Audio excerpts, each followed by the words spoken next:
He slammed her face into the pool chair so hard her sunglasses cracked. Blood mixed with chlorine under the Malibu sun. Deputy Marcus Stone barked, "Get your hands where I can see them!" His badge flashed, his grip rough.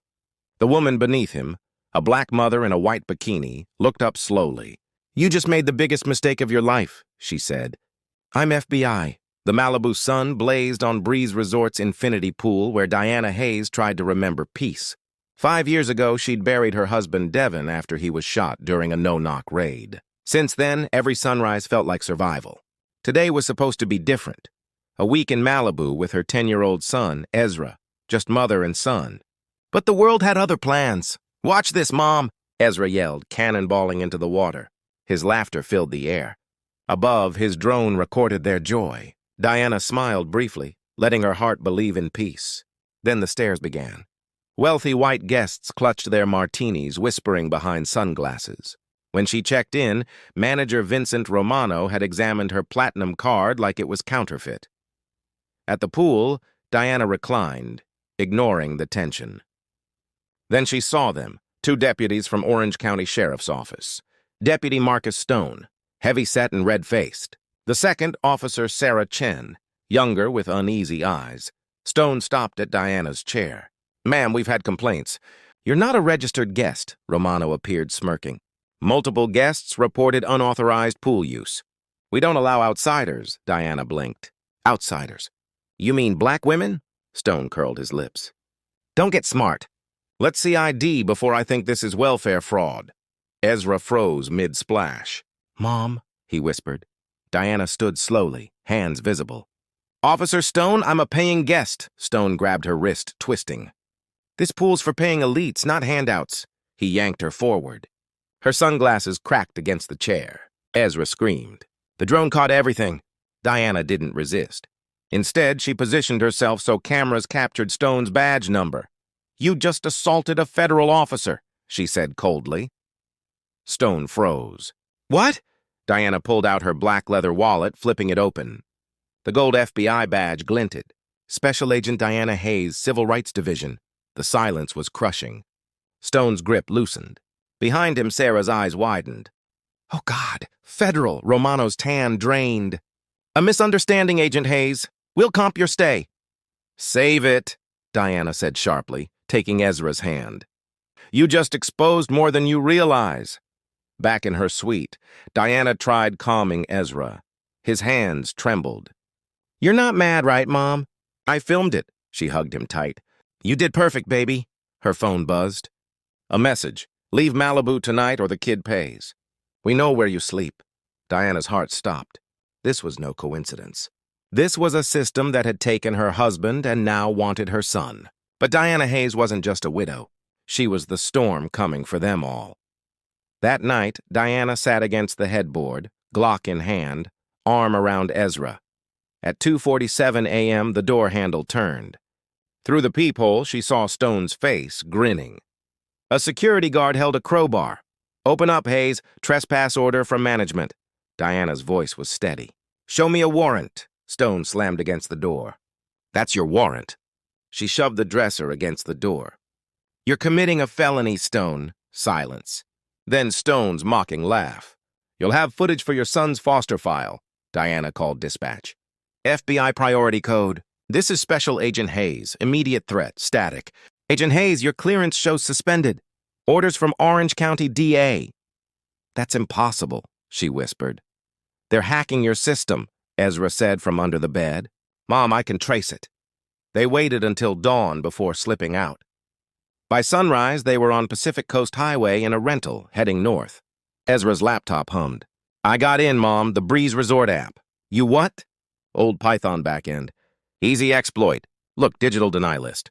200 names," she squinted. Each entry listed guest emails, zip codes, and tags, high-risk demographic, all black or Latino zips.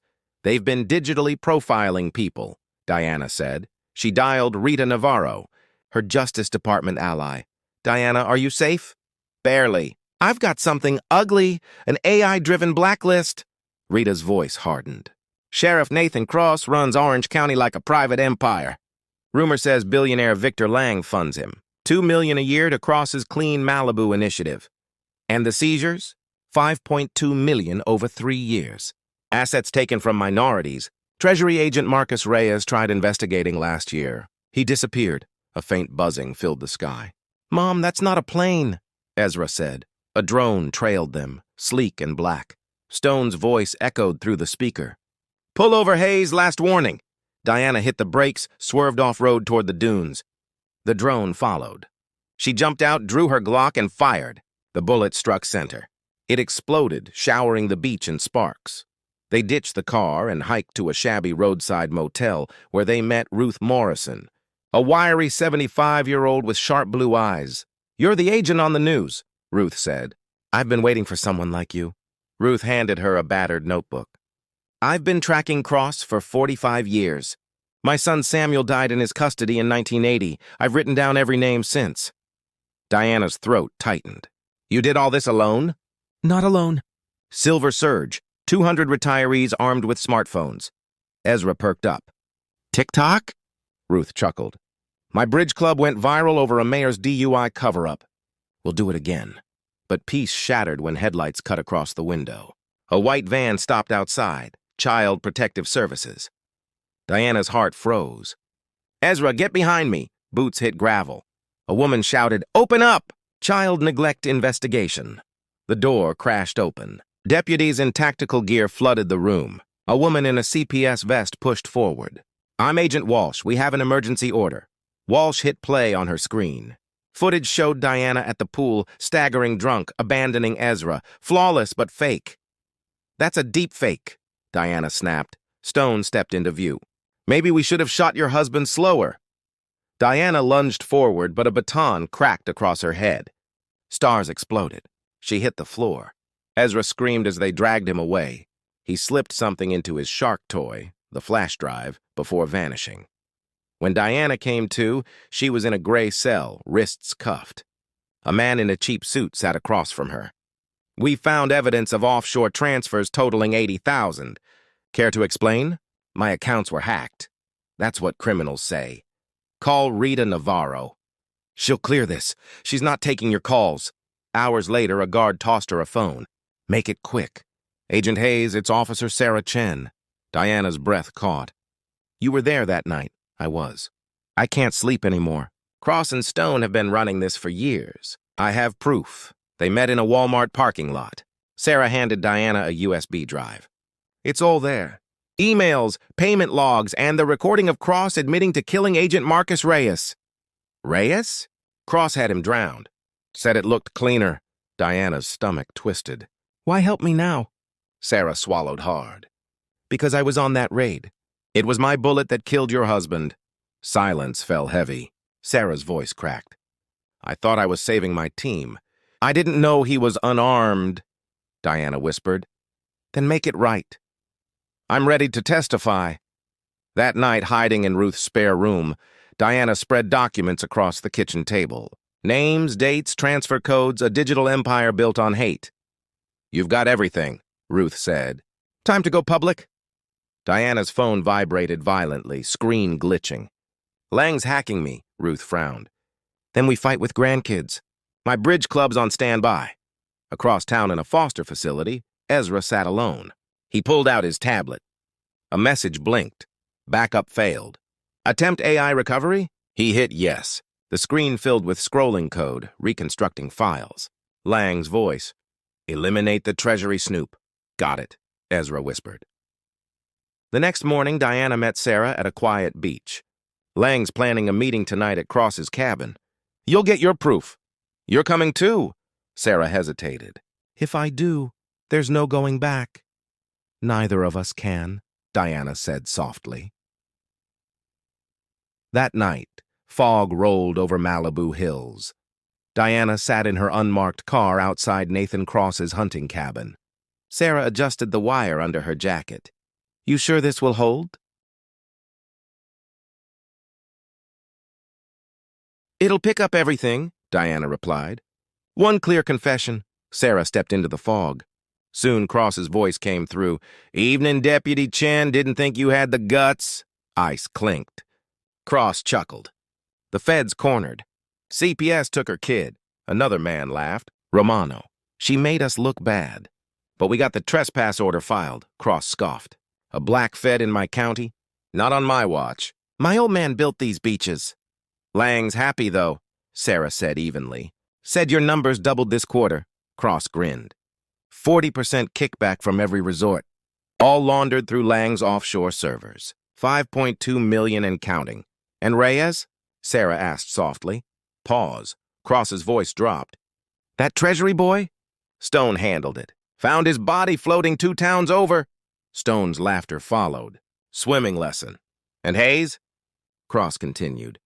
Lang's wiping her digital trail. By morning she won't exist. Maybe plant drugs. Make it closed. And the kid? Cross sneered. Kids grow up like their parents. Better break the line, young. Diana ripped off the headset and stormed through fog. FBI, drop your weapons. Stone swung around. You! A masked man lunged from the side, blade flashing. He slashed Sarah's arm, tackling her. Diana charged, striking his wrist. The blade clattered. She kneed his gut, elbowed his throat. He collapsed. Federal custody, Diana hissed, cuffing him. Sarah pressed her wound. He was Lang's. Said they'd silence us both. Stone stumbled backward, panicked. Cross cursed and ran into the trees. I'll bury you, Hayes. Distant sirens pierced the night. Diana didn't chase Cross. She looked at Sarah. You're coming with me. You testify we end this. Sarah nodded weakly. You saved my life. No, Diana said softly. You're going to save mine. Back at Ruth's bungalow, Silver Surge mobilized. Upload it all, Ruth commanded. Every word. TikTok, Facebook, YouTube. Within hours, videos spread like wildfire. Cross's voice bragging, Stone's laughter over Reyes's murder. The hashtag Our Malibu Shadows hit 1 million posts before sunrise. Ruth grinned. My bridge club just toppled a sheriff, Ezra's foster guardian called. Agent Hayes, your boy's safe. He's been showing us videos, files. He said send them to the FBI. Diana's throat tightened. That's my son. By morning, evidence was undeniable. Screens replayed Cross's brag, Stone's cruelty, Romano's confession. But Cross was still out there. That night, Diana's phone buzzed. Unknown number. You think you've won? Tomorrow we take the boy again. Diana turned to Ruth. They're coming. Ruth didn't flinch. Then let them come. We've got truth proof and 50 million people watching. Diana smiled faintly. Tomorrow we bring the whole house down. By morning, the county building looked like a battlefield of justice. Hundreds filled the courtyard. Activists, retirees, reporters. Ruth sat in her wheelchair under a banner. Silver Surge. We remember. Diana watched from the steps, FBI badge clipped to her jacket. Sarah stood beside her in a sling. You sure about this? Sarah asked. Diana nodded. Let him come. The world's watching. 50 million eyes across social media. Ruth's grandkids had rigged drones to broadcast every second. The courthouse doors opened. Cross stepped out, sunglasses on, arrogance intact. Sheriff Cross, a reporter shouted. Did you authorize the racial blacklist? He smirked. Fake news from a disgruntled agent. Stone appeared beside him. You don't belong here, Hayes. No, Diana said softly. Truth does. She walked to the podium. My name is Special Agent Diana Hayes, FBI Civil Rights Division. I came to Malibu as a mother. But when hate comes for your child, you fight. She lifted Ruth's notebook high. 45 years of evidence. 200 stolen lives, over 5 million seized. All under Sheriff Nathan Cross's watch. She turned toward the big screen. Ezra's recovered footage played. Stone grabbing her, the drone exploding, the CPS raid, and finally Cross's voice boasting about Reyes's murder. Gasps turned to shouts. Cross lunged forward. That's doctored. Sarah stepped up. I was there. I wore the badge, fired the bullets, and recorded that meeting. Cross ordered killings. Stone enforced them! The crowd erupted. Justice now! Justice now! FBI SUVs screeched into the square.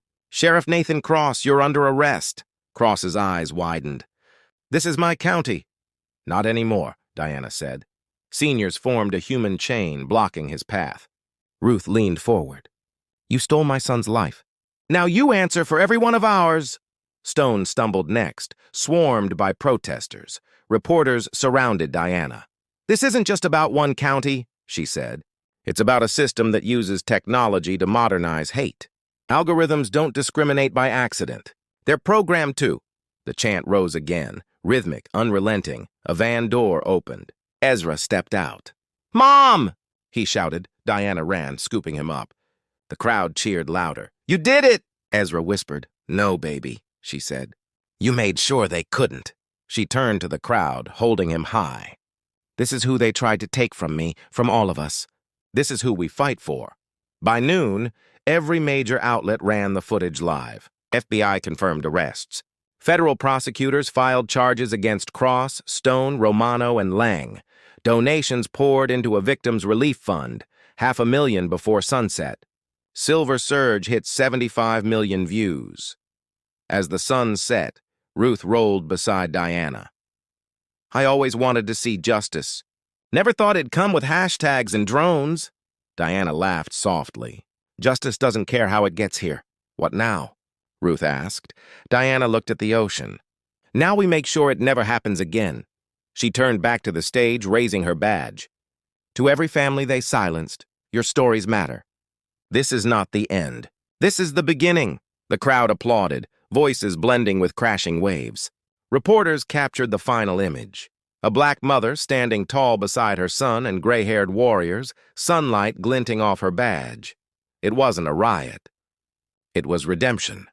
The next morning, FBI descended on Breeze Resort.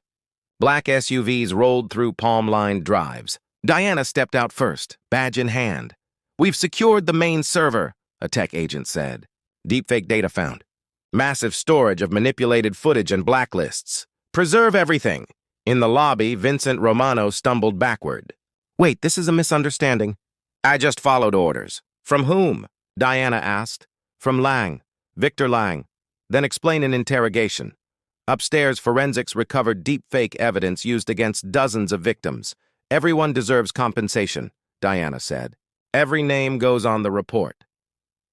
Meanwhile, in Silicon Valley, Victor Lang paced his glass office. His assistant stammered. "Sir, the feds, don't touch anything," Lang barked. Within minutes, FBI agents stormed the building. "Victor Lang, you're under arrest." His empire collapsed in seconds. Stock plummeted 80%. Keller's ranch was raided next. Officers found $1.2 million in cash hidden in walls. By evening, District Attorney Carla Hawthorne held a press conference. Mid-speech, the projection screen displayed her signed memos authorizing false charges tied to Lang's donations. The crowd erupted. Within an hour, she was arrested. Inside the FBI command post, Diana sat exhausted. Rita entered with coffee. "You did it, Diana." Diana stared at the evidence board. "It wasn't just me. Ruth, Ezra, Sarah made this possible," Rita smiled. "You turned a nightmare into reform." Across the hall, Sarah gave her statement. "I can't undo what I did, but I can testify." "You'll get witness protection," an agent said. Sarah smiled faintly. "Good. I'd like to earn it." Outside, dusk painted the sky gold and violet. Diana walked to the bluff overlooking the Pacific. Ruth approached slowly. "They say Cross is gone," Ruth murmured. Diana turned. "Gone? Suicide in his cell. Left a note blaming everyone but himself." Diana closed her eyes. He never could face his own reflection. Ruth's voice softened. "Justice ain't always pretty, but it's still justice." Within days, fallout spread nationwide. Resort chains suspended operations. The Justice Department launched a task force against algorithmic discrimination. Stone lost everything. $3 million seized to compensate victims. Romano was deported. Hawthorne's bar license revoked. Lang's company dissolved. At the commendation ceremony, the deputy director stood at the podium.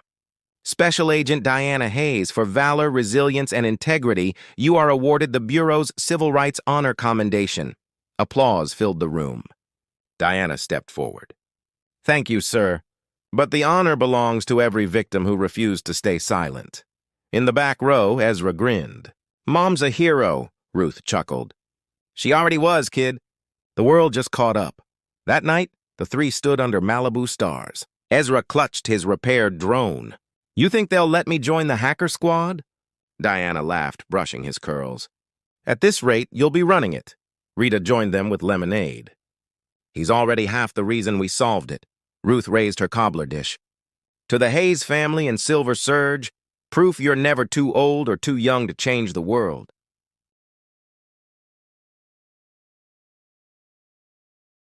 For the first time in years, Diana smiled without the weight of sorrow.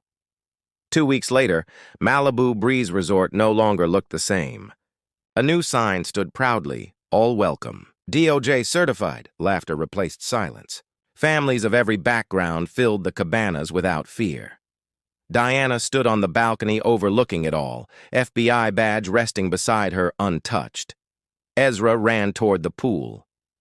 "Race you, Mom!" She smiled, kicking off sandals. "You're on, partner." She dove in after him, sunlight scattering through ripples like shattered glass turning gold. When she climbed out, Ruth was waiting under a white umbrella with her notebook.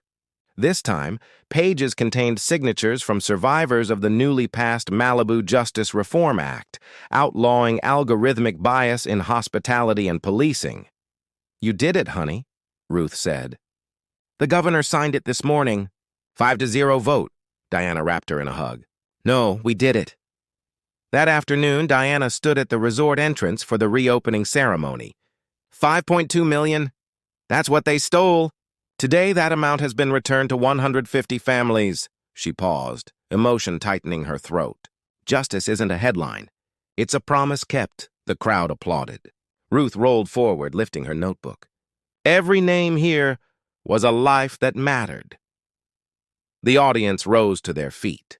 As ceremony ended, Diana found a quiet spot near the shoreline. Ezra ran up with 2 ice creams, double scoop chocolate chip. "You earned it, Mom," she smiled, taking one. "Thanks, partner." So, future FBI hacker still in training. "Already working on my coding project," he said. "An app that flags racial bias in real time. Justice Track Jr., she laughed softly. "Your father would be proud. You think so?" Diana looked at the waves. "I know so." In Washington, headlines blared, "FBI agent's vacation exposes 5 million racial tech scheme." The story became national reform. Major resorts removed biased systems. Tech firms audited algorithms. The FBI announced a permanent division to combat algorithmic discrimination, headed by Special Agent Diana Hayes. But tonight wasn't about titles. It was about peace. She sat on the sand with Ezra, watching the tide. Ruth joined them, humming softly. "Funny," Ruth said. "I fought 45 years for one apology. Never thought I'd get a revolution." Diana smiled. "It's not over, but it's a start." They stayed until stars appeared. Tiny lights scattered across heaven like small acts of courage that changed everything. Diana took a deep breath. "Devin," she whispered to the night. "We did it. We turned shadows into light," the breeze answered, soft and warm, wrapping around her like his memory. Next morning, as news replayed Cross's downfall and Lang's sentencing, Diana and Ezra packed to leave Malibu. At the resort gate, a young Latina receptionist stopped them. "Agent Hayes, before you go, thank you. My family was on that deny list. We were blacklisted last year. Now I work the front desk," Diana smiled gently. "That's the kind of reform that matters most." As they drove away, the new sign gleamed. "All welcome." On the highway, Ezra leaned against her arm, drowsy. "Mom, you think bad people ever change?" Diana thought before answering. "Some do, most don't. That's why people like us keep trying even when it's hard." "Especially when it's hard," he smiled, eyes closing. "I love you, Mom." "I love you too, baby," she said softly. That evening, news broke. Cross's seized assets distributed. Silver Surge registered as a nonprofit watchdog. Ruth's name added to the state's Civil Rights Hall of Honor. Headlines faded with time, but legacy didn't. Diana Hayes' name became synonymous with accountability. Ezra's Justice Track Jr. went viral, winning a national coding award. Once a year on the anniversary, Diana returned to Malibu, not as an agent, but as a mother who refused to bend. She'd walk along the shore, stop at the water's edge and whisper the same words. For Devin, for every voice they tried to silence. The waves answered in their own language, steady, eternal, unbroken. Justice had come full circle, and this time, it stayed.